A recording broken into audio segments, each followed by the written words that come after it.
I thought I was watching a pack of wolves hunt, until I realized they weren't after a kill.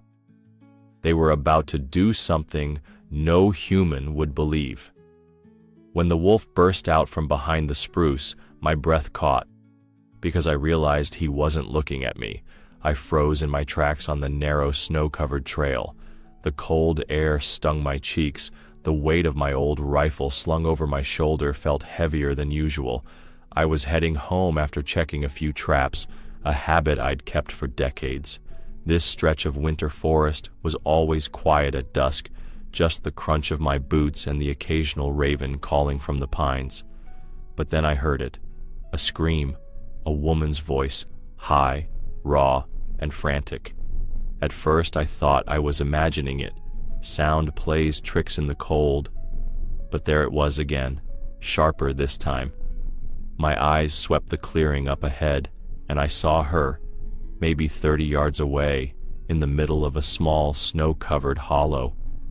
Her arms were thrashing, her face white with terror, her mouth open in another scream. And then I saw what she was in. Not snow, but the half-frozen surface of a bog. I took a step toward her, and that's when he appeared, a massive gray wolf, leaping through the drifts from the tree line, muscles rolling under his winter coat. His breath poured from his mouth in pale clouds. He was coming straight for us. Instinct took over.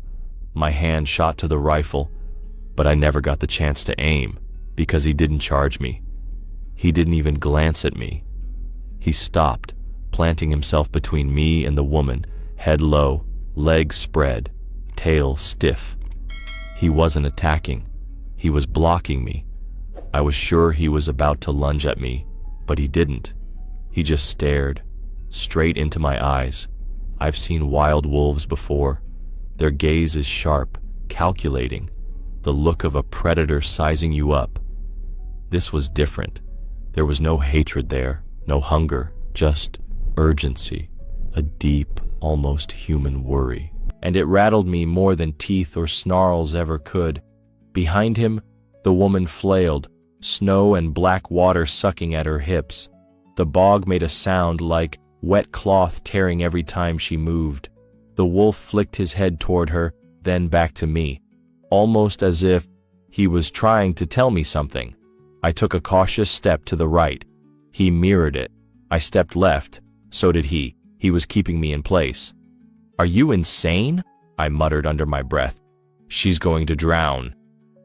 Without warning, the wolf broke from his stance and darted in a wide arc around the bog. His paws barely broke the crust of snow, his body a blur against the white. He stopped near the edge, where the ice turned dark with water beneath, and lifted his muzzle high. Then he let out a short, sharp howl. It wasn't the long, echoing call I've heard in deep winter nights. This was clipped, urgent, a signal. It sent a shiver right through me. The woman's cries were growing weaker. Her arms trembled as she clawed at the snow around her, but each time it slid back into the freezing water. The wolf lowered his head, stepping with delicate precision, testing the ground before each move. I wanted to run in and grab her. Every muscle screamed to move, but something about the way he moved, the care, the purpose, rooted me where I stood. This wasn't random. This wasn't a predator circling easy prey. From somewhere deep in the trees came an answer, another howl, then another, closer. My eyes snapped toward the sound. Two shapes emerged from the shadows, moving fast over the snow. Wolves. Now I was certain. This was it. The end. I lifted the rifle to my shoulder, finger brushing the trigger, but the big gray turned his head toward me again, locking eyes with mine. And I swear, in those yellow eyes, there was no threat, just a request. It made my hands falter. I lowered the gun. The two newcomers reached the bog's edge and immediately began pawing at the snow, pushing clumps of moss and ice toward the woman, almost as if building a surface for her. She stared at them wide-eyed, her lips blue, too exhausted to scream now. The gray wolf stepped closer to her, lifting a paw and pressing it gently against her shoulder, the way a person might steady a friend. My stomach flipped. This wasn't a hunting pack. This was something else entirely. In that moment, the last piece of my fear slipped into something stranger. Disbelief. There was worry in his eyes, not rage, and that rattled me to my core. I took another slow step toward the bog, testing the crust under my boots. The wolves all turned their heads toward me, but none moved to block me this time. They just watched. That's when I knew. I was standing in the middle of something I had no words for, something I shouldn't even be seeing. The gray wolf began to circle the bog, his paws placing themselves in deliberate, measured steps. He kept his body low, head down, ears twitching as if every shift in the snow told him something. Then he stopped and started digging, quick, forceful strokes of his paws, sending snow and clumps of frozen moss flying behind him. At first I thought he was just restless, or maybe trying to find a safer footing. But as I watched, it hit me. He was looking for something, or maybe calling for something. Every few seconds he would pause, glance toward the woman, then glance into the dark fringe of trees beyond. Her breathing was ragged now, shallow. The black water clung to her waist like a fist. She tried to lift herself, but the bog pulled back with a slow, sucking sound. Then I heard it, faint at first, almost mistaken for the wind, a distant howl. My pulse jumped. Another answered, closer. And then, from between the pines, 2 more wolves appeared, moving fast but with the same cautious precision as the first. I gripped the stock of my rifle. 3 wolves now. If they decided we were the easier prey, there'd be no stopping them. But they didn't come for me. They didn't even glance in my direction. They ran straight to the edge of the bog, right where the woman struggled. The moment they reached her, they dropped their heads and began shoving snow and moss toward her with their muzzles, stamping it down with their paws. I stood there, completely still, trying to make sense of it. They weren't attacking her. They weren't tearing at her clothes or flesh. They were building something, a surface. I told myself I was wrong, that I was watching them toy with her before the kill, like cats with a mouse. That made more sense. Predators play with prey, don't they? And yet, every movement was careful. Every push of moss seemed aimed to keep her from sinking deeper. She turned her head weakly toward them, eyes glassy, lips trembling. She didn't scream anymore. I don't think she had the strength. One of the wolves brushed her arm with his muzzle, then stepped back as the big gray moved in. He stood beside her, paws planted on a patch of frozen moss. He lowered his head, then, and I will never forget this, he lifted one paw and placed it gently against her shoulder, not shoving, not pinning, just steadying her. I saw him push her toward the edge, carefully, like a person might guide someone across thin ice, and in that second, something inside me cracked. This wasn't hunting. This wasn't instinct I'd been told about. This was something else entirely. One of the smaller wolves kept darting between 2 points, pulling up tufts of grass and laying them down in front of her like steps. The third one moved in a slow arc, pressing down the loose snow around her hips so it would hold. I stood there frozen, my breath clouding the air. My mind kept trying to shove the scene into something I understood: territorial behavior, strange coincidence, anything. But every detail kept shoving back. The woman was trembling, but I saw her right hand clutch at the moss the wolves had packed beneath her. It held. The gray wolf stepped back slightly, ears flicking toward me, his eyes locked on mine again, and I felt the weight of that look in my chest. It was almost as if he was telling me, "Now it's your turn." I should have moved then, but I didn't. I couldn't, because in that moment, all I could think was how absurd it would sound if I ever tried to tell this story. 3 wolves, working together, not to kill a human, but to save one. Who would believe that? The smaller wolf nudged the woman again, his nose against her arm, as if urging her to shift her weight. The gray pressed his shoulder into hers, guiding her toward the patch they'd built. Every movement deliberate, every touch careful.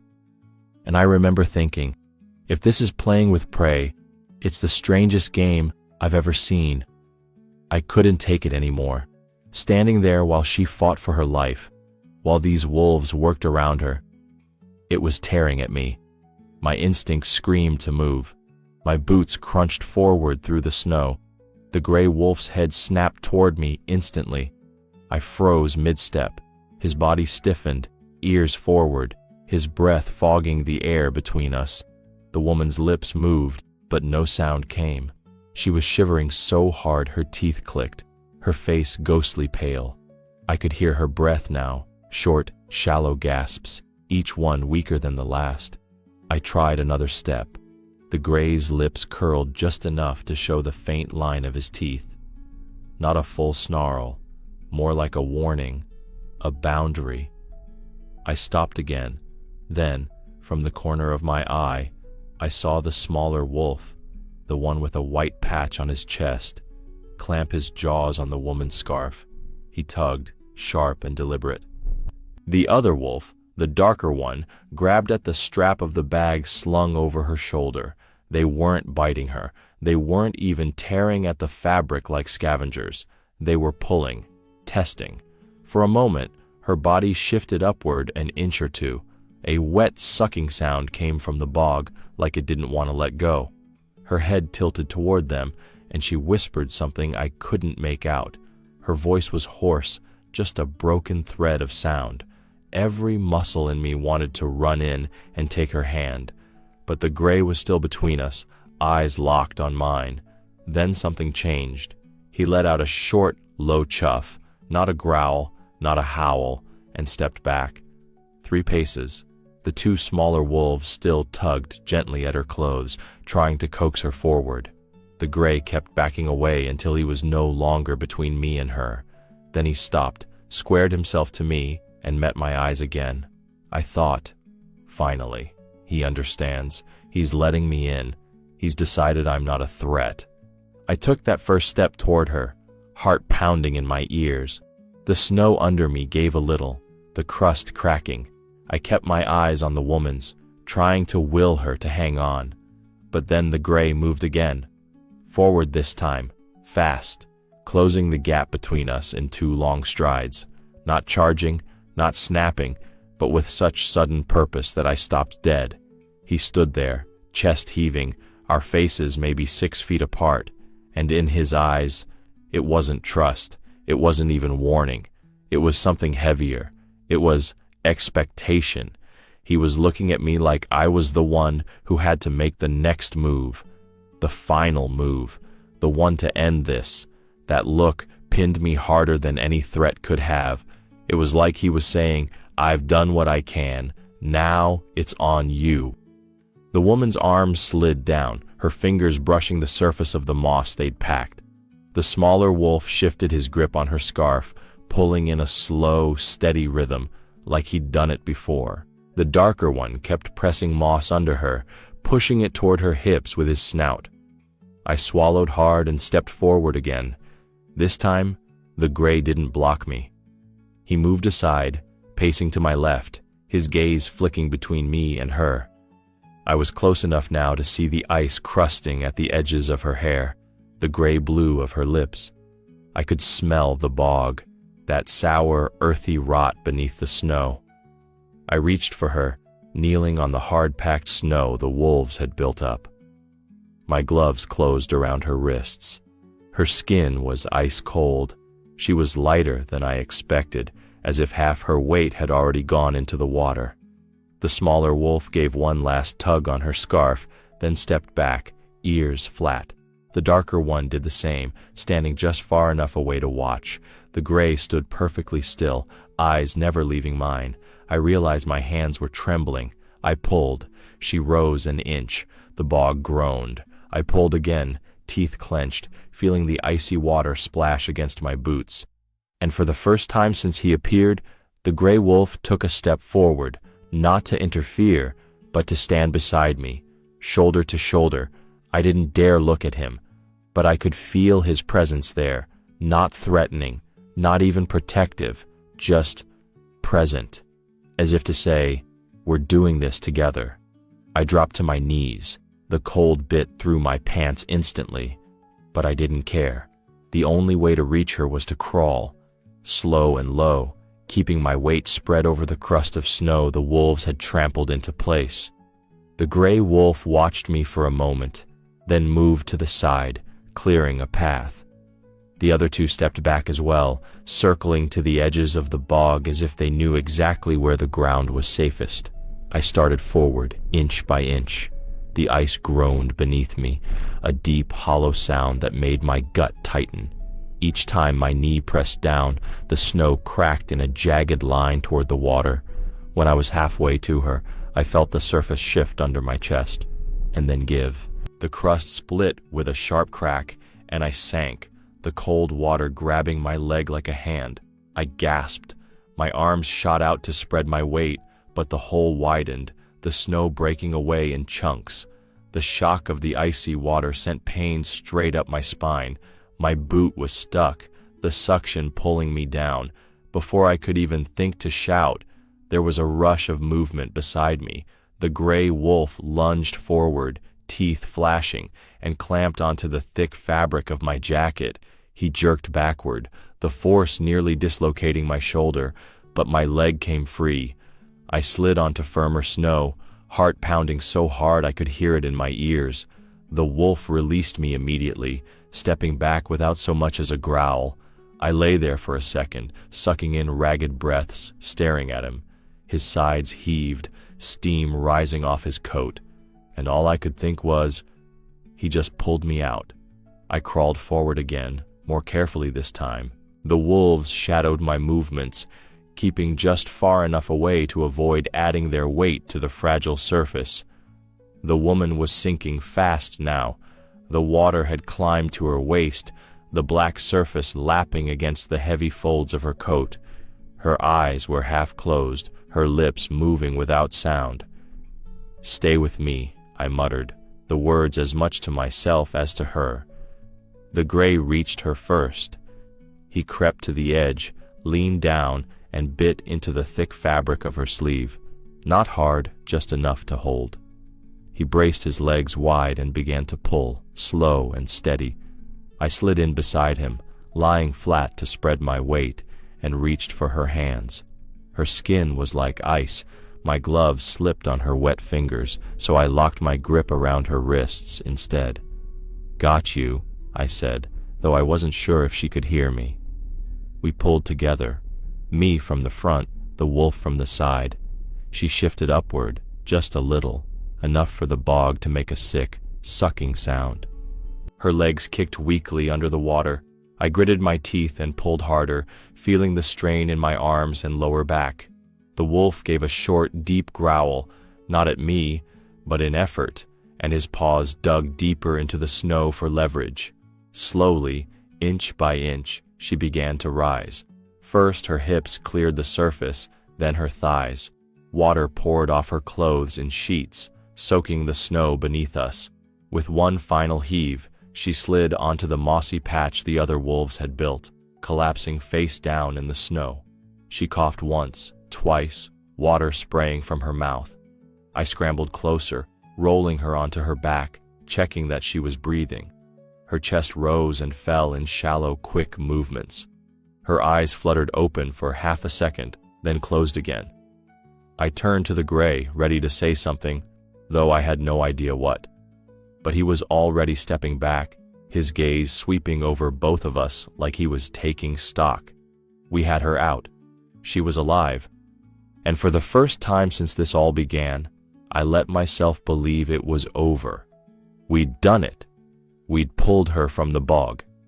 I thought it was finished. I couldn't have been more wrong. She lay on the snow gasping, coughing hard, water streaming from her mouth and down her chin. Each breath was ragged but real. I stayed crouched beside her, one hand on her shoulder, just listening to that sound, the sound of someone still alive. For the first time since I'd heard her scream, I felt my body loosen. We'd made it. She was out. The wolves, whatever this had been, it was over. That's when the gray wolf's head snapped up. His ears went stiff, his gaze locked past me into the trees, and a low, rolling growl rose from deep in his chest. I turned. At first I saw nothing but the black shapes of spruce trunks and the drifting mist of my own breath. Then, between two trees, a shape moved. Broad, heavy, deliberate. A bear. Its fur was mottled with frost, shoulders humped, head swaying side to side as it walked. Even at this distance I could hear the crunch of its weight on the snow. It must have caught the scent or the sound of the struggle and come to investigate. The woman didn't move. She might not have even known it was there, but the wolves did. The gray stepped forward immediately, his body stiff, tail low, a deep rumble vibrating in the air. The darker wolf moved to his right, the one with the white chest to his left. They formed a line, a wall of fur and teeth between us and the bear. I didn't even think to raise my rifle. Somehow, I knew it wouldn't matter. The bear stopped about 20 yards out, sniffing the air, head turning toward the wolves. It huffed, steam pluming from its muzzle, and took a slow step forward. The gray answered with a single sharp bark, not the wild howl from before, but something short and dangerous. His hackles rose in a ridge down his spine. The other two mirrored him, their stances tense, shoulders squared. The bear's eyes locked on them, ignoring me and the woman completely. It took another step, testing them. The wolves didn't move back. If anything, they leaned forward. Something in that moment hit me hard. They weren't defending territory. They weren't just protecting their own. They were standing for us. And it didn't make sense. Not in any way the world had ever taught me to understand wolves. But there it was, right in front of me. The bear stopped again, swinging its head, weighing the distance. The gray's growl deepened until I could feel it in my bones. For a long moment, no one moved. Then the bear let out a short grunt, swung its head away, and began to back into the trees. Step by step, it faded into the shadows until there was nothing but the sound of branches snapping in the distance. My chest loosened. I let out a long, shaky breath I didn't realize I'd been holding. It was over, this time for real. The danger was gone. I turned toward the gray wolf, ready to, God knows what. Thank him, speak, anything. I opened my mouth, but before I could say a word, his head swung back toward the trees again. She was lying on her back now, her breathing steadier but still shallow. Her eyes opened for a moment, then filled with tears. At first I thought it was just the shock, the cold, the relief of being alive. But then she spoke. Her voice was a whisper, brittle and raw. They found me yesterday. I blinked at her. Who? She nodded toward the wolves still standing at the edge of the clearing, their bodies half turned toward the woods but their eyes flicking back to us. They found me, she repeated, her voice trembling. I was lost. I'd been walking for hours. No idea where I was. And then I saw them, all three. I stared at her, my mind trying to force her words into some other shape. They didn't touch me, she went on, the words spilling out between small, sharp breaths. Didn't growl, just stood there, watching. Then the gray one. Her voice caught, and she swallowed hard. He turned and started walking away. The others followed, and I followed them. The image that formed in my head didn't make sense. Wolves don't lead humans through the woods. Wolves don't tolerate humans trailing behind them. They took me along a frozen stream, she said, her gaze unfocused, like she was watching it all again in her mind. The snow was easier there. I thought maybe they were guiding me out. I don't even know why I trusted them. I just did. I glanced at the wolves. None of them looked at me. Their attention was still fixed on the tree line. But the gray's ears twitched, as if he could hear every word.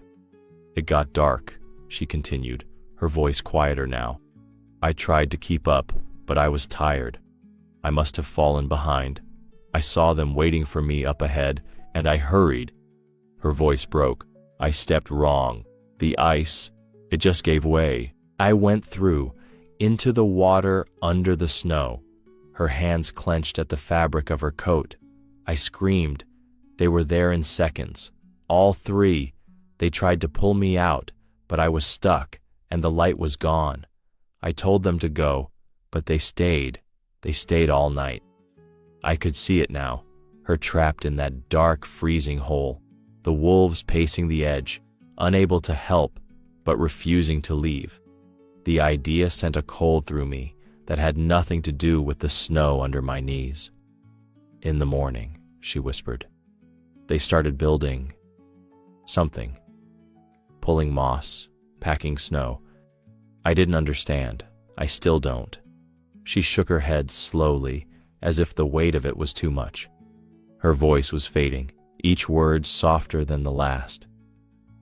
And then you came. I didn't know what to say. I looked at her, then at the wolves, then back again. It was too much to process, too far outside the rules I thought I knew about nature. For a moment, I let myself believe it was exactly what it sounded like. A miracle. A lost woman, found by a pack of wolves.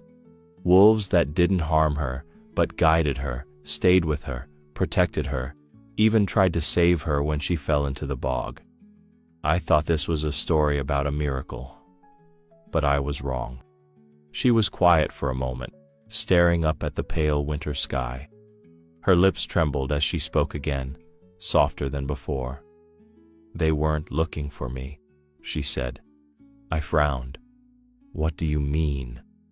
Her eyes shifted toward the gray wolf, who still stood watch at the edge of the clearing. They were looking for their pup. For a second, I didn't understand. The words didn't fit with the scene I'd just lived through. My mind stalled on them, turning them over like stones in my hand. Then something inside me told me to look, really look, at the edge of the bog. I scanned the snow and ice, and that's when I saw it. A small mound, half buried where the crust had been broken. Just enough of it was visible, a patch of soft gray fur, darker at the tips, the size of a curled-up house cat. A lump rose in my throat. I crawled closer, my knees crunching through the top layer of snow. The closer I got, the more I could see. The tiny paw, stiff with cold, the fragile curve of a head tucked under, the frost clinging to the fur. It wasn't moving. It hadn't been moving for a long time. A wolf pup. The air around me seemed to thin. I could feel the eyes of the pack on me, heavy and silent. I didn't need to look to know they were watching. I understood then. This was why they had come here, why they had lingered at the bog. They hadn't been waiting for a lost woman. They'd been searching for one of their own. And when they found her instead of the pup, they didn't walk away. I sat back on my heels, staring at that tiny body. My chest felt tight, my breath coming shallow.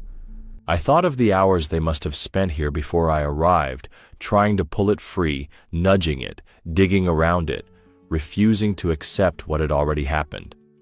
And when another living thing, even the wrong one, was trapped in the same death, they couldn't leave it there. I thought of all the times I'd heard people talk about wolves as nothing more than killers. I'd believed it myself, more often than not. But killers don't stand in the cold all night for something that isn't even their own. They saved me, the woman said quietly, her voice breaking, because they couldn't save him. The gray wolf turned his head toward us then, not for long, just enough for our eyes to meet. There was no rage in that look, no triumph, no fear, just something I couldn't name, something older than words, and it hit me hard, sharper than the cold in my bones. They had done for her, and for me, what I could never have done for them. If I'd found their pup in that water, I know myself well enough to admit it. I wouldn't have risked my life to save it. I would have told myself nature was nature, that some things just happen, and I would have walked away. But they hadn't. They'd spent every ounce of strength they had to keep a living thing from dying alone, even when it wasn't theirs, even when it wasn't their kind. The pup's fur stirred slightly as the wind shifted, and for a strange moment, it felt like he was still part of the scene, like he was the reason every impossible thing that had happened here had happened at all. The gray took a step forward, closing the space between himself and the small mound. He didn't touch it. He just stood there, head lowered, the steam of his breath curling over the snow. The other two came to stand beside him. The three of them stood together, silent, their bodies blocking the wind from that tiny shape in the snow. And I realized they weren't ready to leave yet. The gray wolf stayed beside the pup for a long moment, the steam of his breath curling into the pale air. Then, without a sound, he turned away. The other two followed him, their paws pressing soundless paths into the snow. They didn't look back, not once. I watched them until their shapes blurred into the trees, until the gray of their coats melted into the gray of the forest. And then they were gone. The silence that followed was strange, not empty, but charged, as if the air still held the echo of what had just happened. The woman shifted beside me, pulling her coat tighter, her breath shallow but steady. I put a hand on her shoulder, more to steady myself than her. My whole body was trembling. It wasn't the cold, it was the weight of it all, what I'd seen, what I couldn't explain.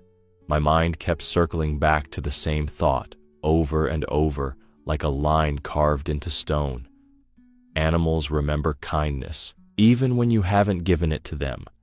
I thought of the hours they'd stood guard over her, the way they'd worked together to keep her from sinking, the way they'd stood between us and the bear, and all of it, had been born out of a grief they hadn't been able to undo. They didn't owe her anything. They certainly didn't owe me anything. But still, they'd acted. We stayed there for a while, catching our breath. Eventually, I helped her to her feet, and together, we began the slow walk back toward the trail. Every so often, I glanced over my shoulder, half expecting to see the gray wolf standing there. But the only marks left of them were the prints in the snow, already filling with the fine flakes drifting down from the sky. By the time we reached the main path, the light was thinning. The woman leaned on me, her steps unsteady, but she never spoke again. I didn't either. What was there to say? Anything I tried to put into words would sound impossible. That night, sitting by my fire, I replayed it all in my head. The first howl, the circle of paw prints around the bog, the way the gray had looked at me like I was the one who had to make the final move.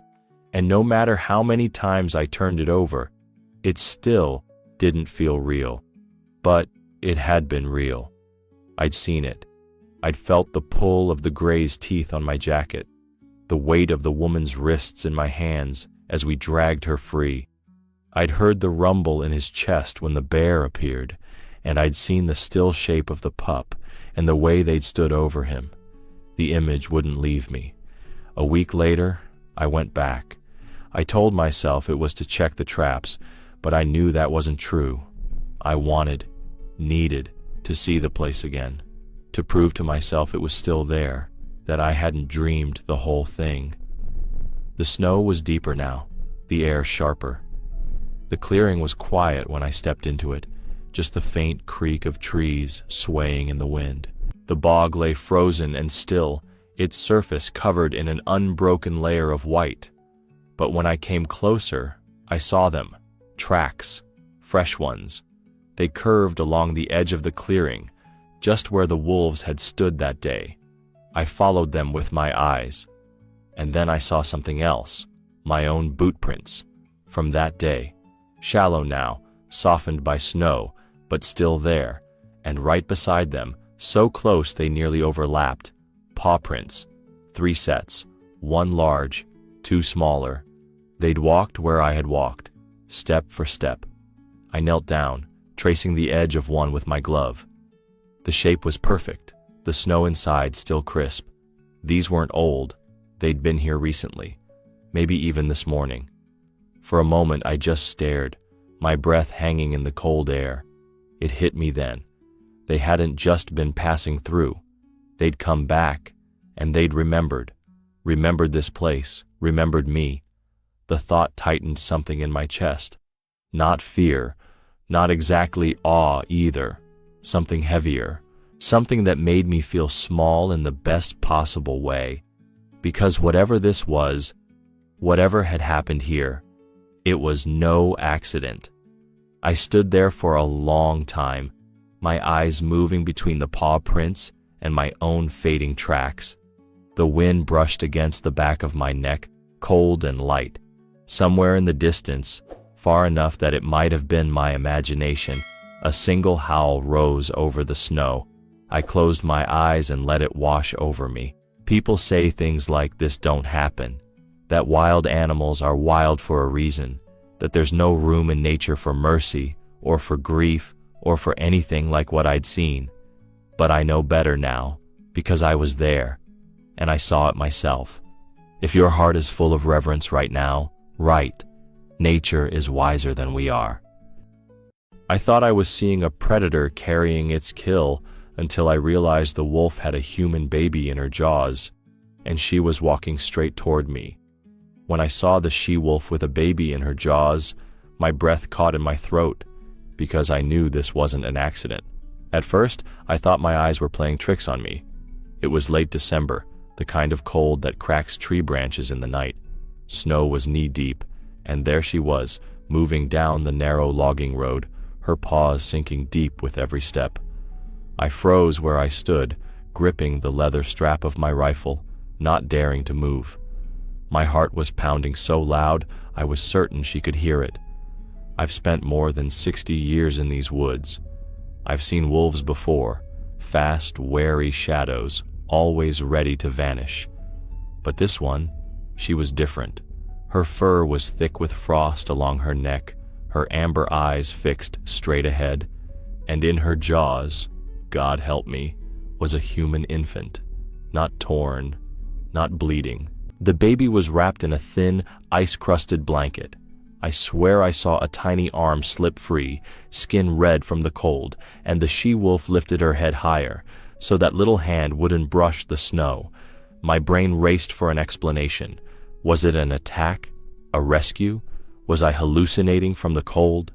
Every instinct screamed to act, but something in her steady, deliberate steps held me in place. She stopped when she saw me. Snow drifted down onto her muzzle, onto the baby's blanket. She didn't flinch. There was no fear in her eyes. And that terrified me more than any growl could have. Wolves should fear people. They don't walk straight toward them. I didn't breathe. My fingers were numb from the cold, but it wasn't just the weather. I was frozen inside. I expected her to drop the child and bolt into the trees. That would have made sense. That would have been nature as I understood it. I took a slow step forward, and then she did something I'll never forget. Carefully, almost gently, she lowered her head and placed the baby on the snow. I didn't move, not a muscle. She stepped back 3 paces, never taking her eyes off me. The wind teased the frost from her fur. The baby whimpered, a thin, trembling cry that sliced straight through me. Alive. The child was alive. My throat tightened. My world, the one I thought I understood, shifted in that moment. She could have run, attacked, done anything. But she didn't. She had given him to me. I knelt, my gloves brushing the icy edge of the blanket. He was so light, his body trembling against the cold. I lifted him to my chest, feeling the weak flutter of life in him. The wolf moved again. My pulse surged. She was now barely 6 feet away, close enough for me to see each ice crystal clinging to her fur. She exhaled a visible cloud, circling slowly, then stopped at my side. Then, with no sound but the crunch of her paws, she began to dig. Snow flew in quick arcs until something dark appeared beneath, a small bundle. She tugged it free with her teeth and dropped it in the snow beside me. A bag. I opened it with shaking hands. Inside was a baby's bottle, still faintly warm, and another blanket, dry and soft. I nearly choked on my own breath. Who had left this here? Had she found it herself? How could she have known to bring it? I looked up at her. Those golden eyes were locked on mine, and in them I read something I still can't explain. Not a threat, not submission, but understanding. I wrapped the child in the dry blanket, pressing him against me to share my warmth. My cheeks stung from the wind, but I barely noticed anymore. There was only one thought in my mind. I had to follow her. She turned and walked toward the trees, glancing back at me every few steps. I hesitated. My legs felt like they belonged to someone else. Part of me thought it was over, that this was the miracle, and I could go back to the village knowing I'd witnessed the impossible. But what she did next made me forget how to breathe. I stepped out onto the narrow trail as quietly as I could, my boots sinking into the crusted snow. The she-wolf stopped instantly, her body still, but her eyes locked on mine. She didn't bare her teeth. She didn't growl. She just stood there, her breath fogging in the air between us. And in that moment, she looked at me as if I were one of her own. The baby whimpered softly in her jaws, not the shriek of fear or pain, but a weak, almost questioning sound. She adjusted her hold, careful, deliberate, the way I'd seen wolves carry their pups in spring. Every instinct in me screamed to act, to take the child and run. My knees tensed, my hand hovered over my rifle, though I didn't want to use it. I took a slow step forward, and in that instant, I was certain she'd bolt, vanish into the tree line like any wild creature would when cornered by a human. That was the ending I expected, the ending that made sense. But she didn't. Instead, she moved toward me. Just one step. Her paws pressed into the snow, leaving deep prints, and the sound of them breaking through the crust was louder than my heartbeat. Her gaze never wavered. Then, with a slow, careful motion, she bent her head and placed the baby on the snow between us. I froze. She backed away 3 paces, her tail low but not tucked, her head still high. It wasn't fear. It was space, an unspoken permission. The child stirred in the blanket, his tiny fists pressing against the cold air. I stepped forward, crouching, my hands shaking as I gathered him into my arms. His skin was icy against my gloves, his breathing shallow but steady. The she-wolf didn't move. She just watched. Her ears twitched once at the baby's soft cry, but she stayed rooted, her eyes on mine. I could feel something passing between us in that gaze. Not words, not thoughts, but a certainty I couldn't explain. It hit me then, hard. She wasn't here to harm. She had brought him to me. I wanted to believe that was all there was to it, a miracle in the snow, a story I could take back to the village and never forget. I even told myself right then, this is it. It's over. But it wasn't over. Because as I wrapped the baby tighter and rose to my feet, she took a step forward again. She wasn't done. Her head turned slightly, ears pricked, eyes shifting toward the deeper forest. Then she looked back at me, holding that look for a long, deliberate moment. It wasn't random. She was signaling me. I had no reason to follow. I had every reason to turn back, to get this baby to warmth and safety as fast as my legs could carry us, but there was something in her posture. Steady, patient, as if she were waiting for me to understand. The wind hissed through the pines. Somewhere far off, a branch cracked under the weight of snow. She didn't flinch. She just waited. My boots crunched as I took one step toward her. Her tail gave the smallest twitch, then she turned and started down the trail, her paws silent now on the snow. She glanced back once, checking that I was behind her. I held the baby close, his tiny body pressed against my chest for warmth, and I followed. I didn't know why. I didn't know where. I only knew one thing. This was not just a gesture of trust. I didn't yet realize it was something far more urgent. I adjusted the baby in my arms, making sure the blanket was tight around him. His small breaths puffed against my chest, fragile and uneven. I turned to head back toward the road, but the she-wolf wasn't leaving. She stood a few yards away, her eyes locked on me. Then, without warning, she dropped her head and began to dig. Snow flew in bursts beneath her paws, spraying against the air like shards of ice. She worked fast, almost frantic, sending clumps behind her. I watched, unsure if this was some instinct, some distraction, until something dark broke through the white. She slowed, pawing more carefully now, then nudged the object free with her muzzle.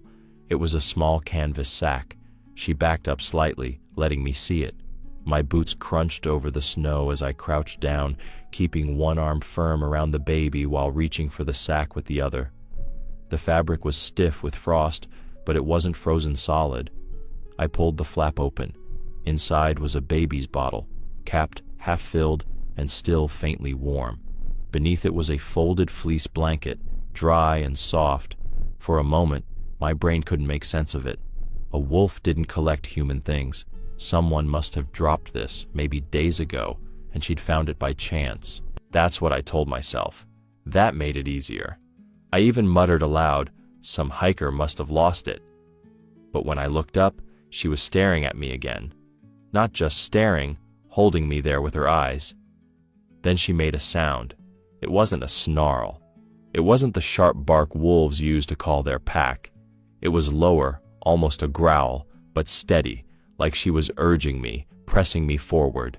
The sound sent a shiver through me. She wasn't warning me off. She was asking, no, demanding, that I follow her. I glanced down at the child.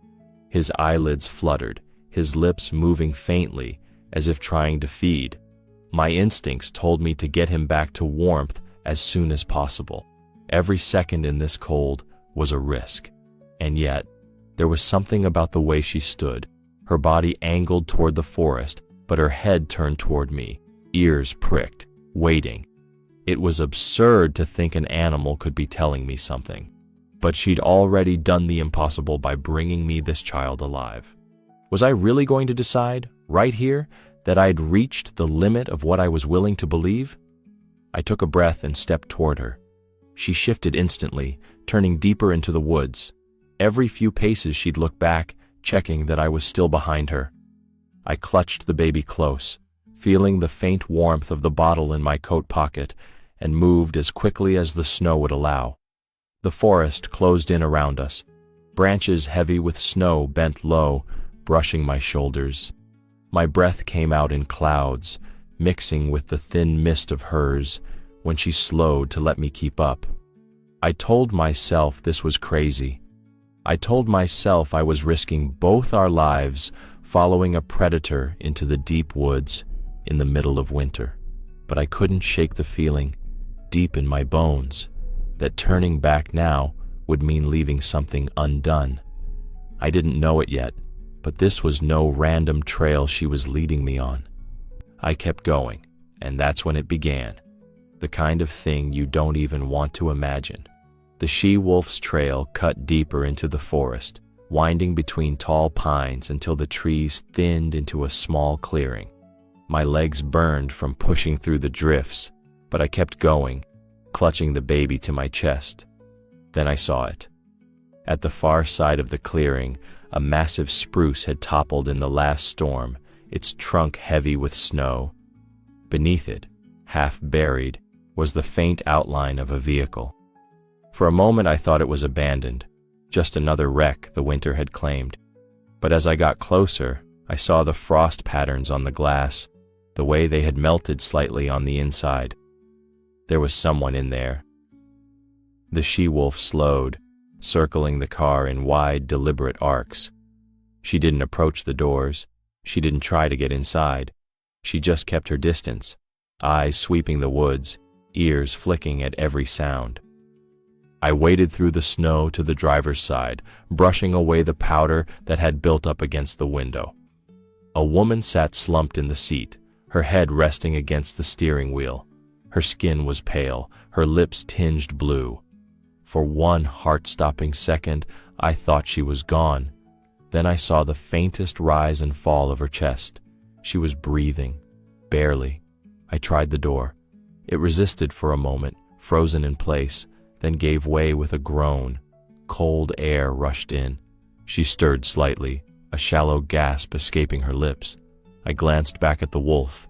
She had stopped moving, standing perfectly still now, watching me, guarding the clearing. And that's when it hit me. The way she'd stayed close to the baby, the way she'd led me here, the way she was positioned now. She'd been watching over them, protecting them, until someone came. She had been the sentry. I pulled the blanket from my pack and draped it over the woman, checking her pulse. Weak, but there. The baby shifted in my arms, as if sensing we had found the one he belonged to. For a moment, I thought this was the end of it. The pieces all made sense now. The baby, the bottle, the trail.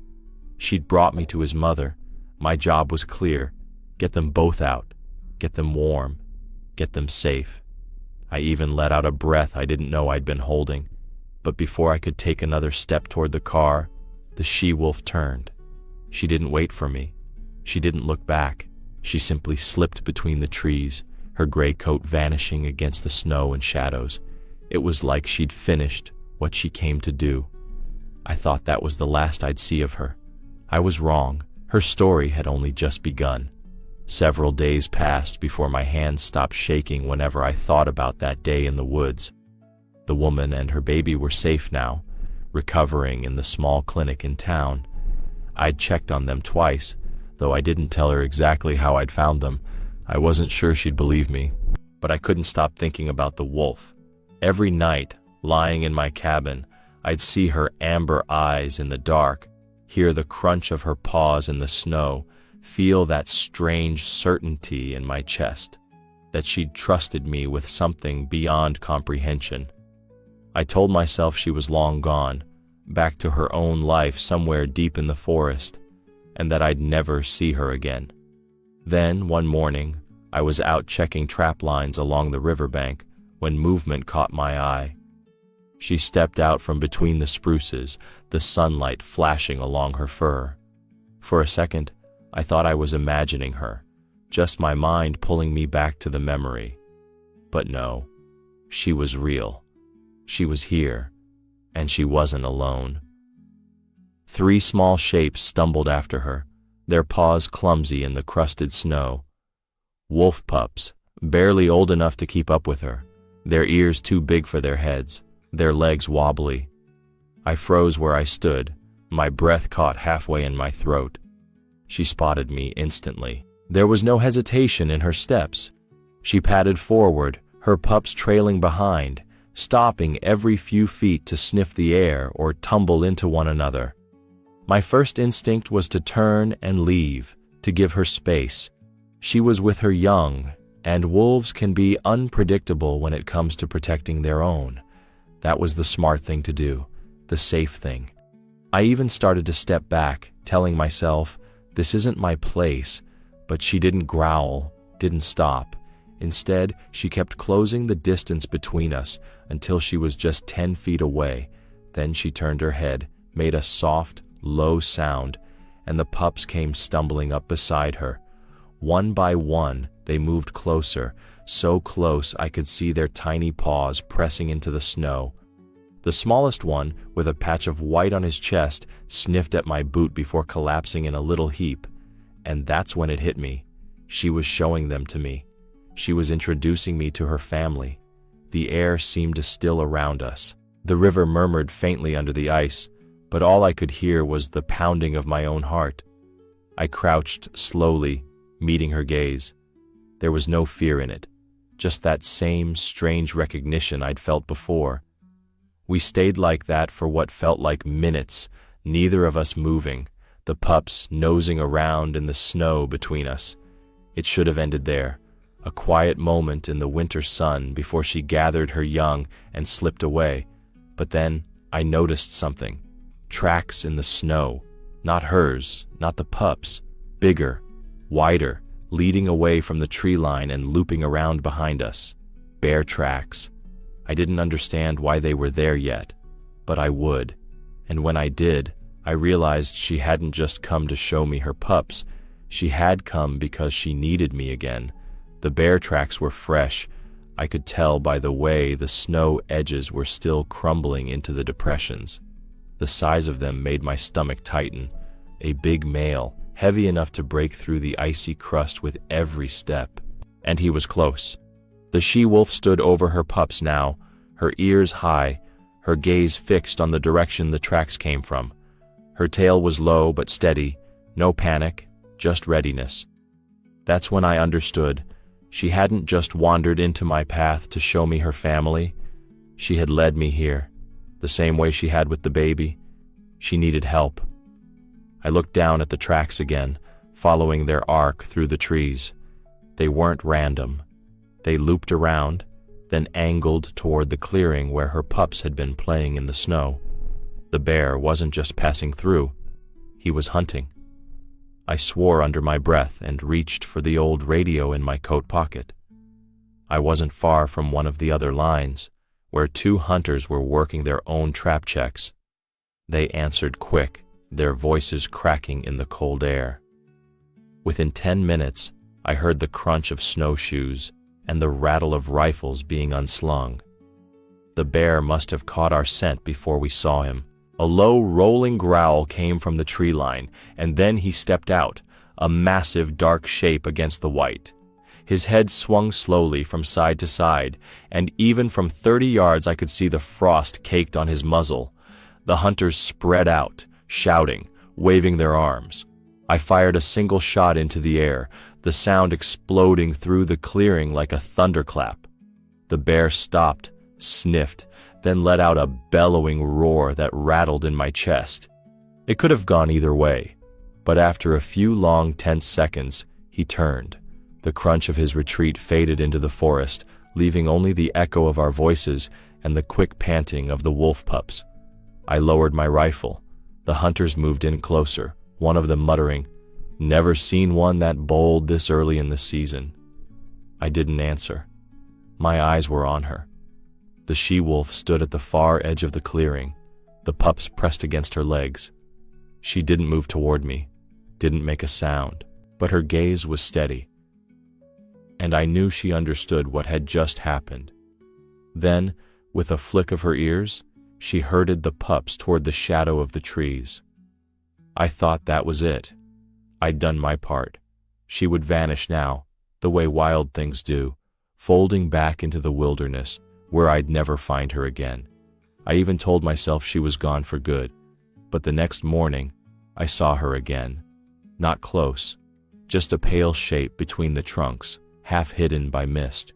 She didn't approach. She just stood there watching. She stayed like that for 3 days, always near, always just far enough away that I couldn't reach her. I didn't know it then, but she wasn't lingering out of caution. She was waiting. And when she finally stepped forward, it wasn't to ask for help. It was to give me something I never expected, her final gift. Spring had come quietly that year. The snow was retreating in ragged patches, and the air smelled of wet earth and pine sap. The rivers ran high, swollen with meltwater, and the forest was waking up, the kind of season when you start to believe winter might really be over. I was walking the ridge trail one morning, the sun warm on my shoulders, when I saw her. The she-wolf. She stood in the open at the far end of the clearing, her coat thinner now, the frost long gone from her fur.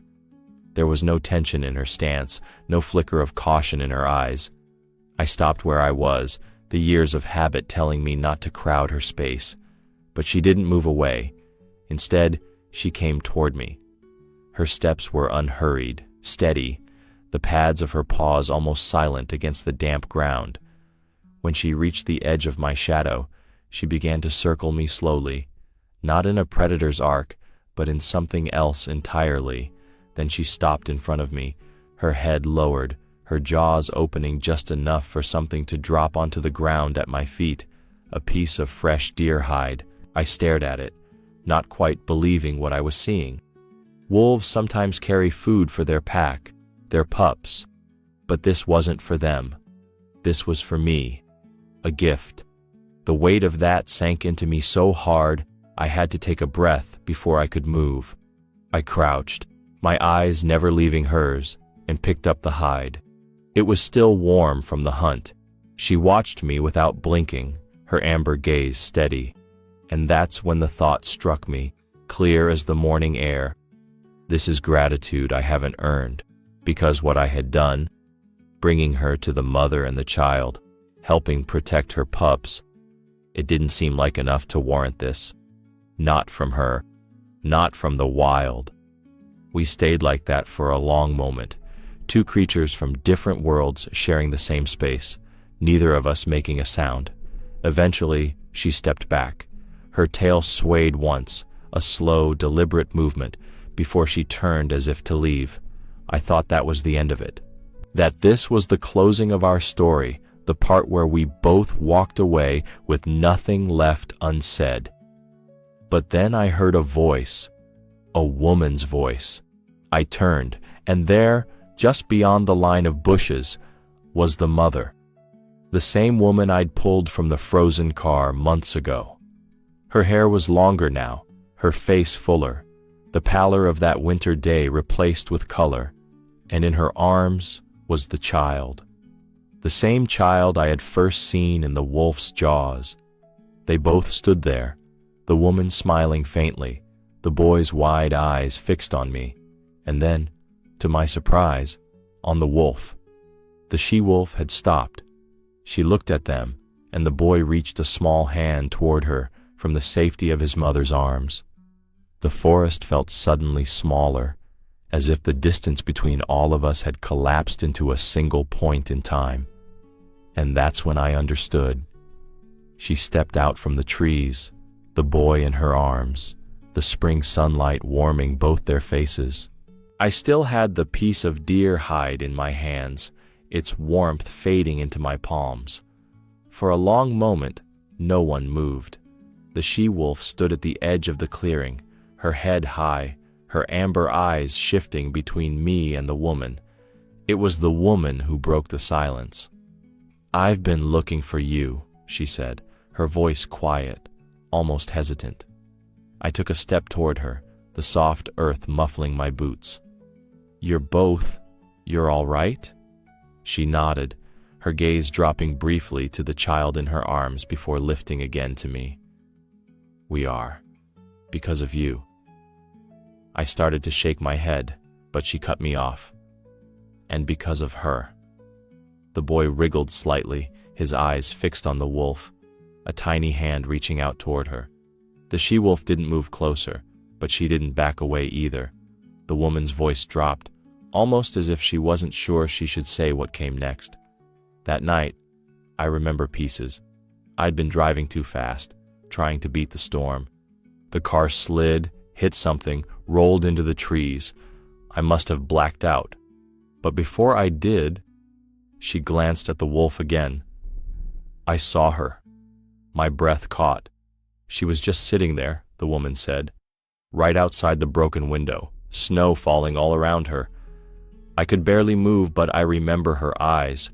I remember feeling safe, like nothing could get to us.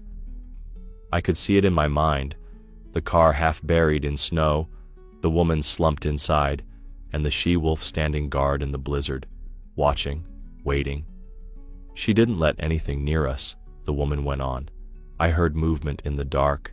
I think other animals came close, but they didn't stay. She was there until you came. I know it. Something inside me shifted. I'd spent all this time thinking she had acted on some rare impulse, a flash of wild instinct that happened to save a life. But it wasn't that. It was deliberate. The same way she'd guarded her own pups from the bear, she had guarded this woman and her child, not for food, not for territory, not for any reason I could explain with logic. For them. I looked back at her. She was still there, silent, her gaze steady. And in that moment, I felt the full weight of what had happened. The fear of seeing her with that baby in her jaws, the astonishment when she laid him at my feet, the urgency when she led me to the wreck, the quiet understanding in her eyes when I'd returned her gift. Fear had given way to gratitude. Gratitude had swelled into something heavier, something that tightened in my throat and made my vision blur. And now it was something else entirely. Reverence. Because this wasn't just about a rescue, this wasn't a coincidence. She hadn't only saved her own blood, she had crossed that invisible line between wild and human, and she had done it with purpose. The boy laughed suddenly, a bright, small sound. His mother smiled and looked at me. "He likes her," she said softly. I managed a nod, though my chest felt too tight to speak. We stood there until the wolf finally turned, walking back toward the trees without hurry, her shape fading into the green and gold light. She didn't look back this time. I let out a slow breath. If someone had told me this, I said, half to myself, I wouldn't have believed them. My eyes stayed on the spot where she'd vanished, but I saw it with my own eyes. The she-wolf saved a human being the way she would save her own. And I knew I would carry that truth with me for the rest of my life.